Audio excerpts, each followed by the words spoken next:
বর্তমানে সামাজিক যোগাযোগ মাধ্যমে সুখবর দিলেন ঢালিউড অভিনেত্রী শবনম বুবলী।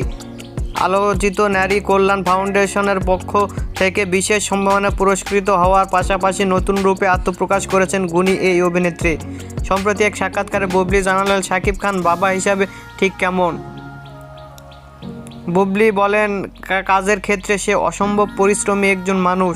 সিনেমার প্রশ্নে সে এক কথায় নিবেদিত। কাজের জায়গা সে কখনো কম্প্রোমাইজ করে না।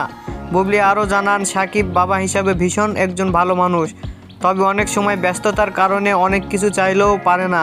তার ফিলিংসটা অনেক বেশি, এটা বোঝা যায়।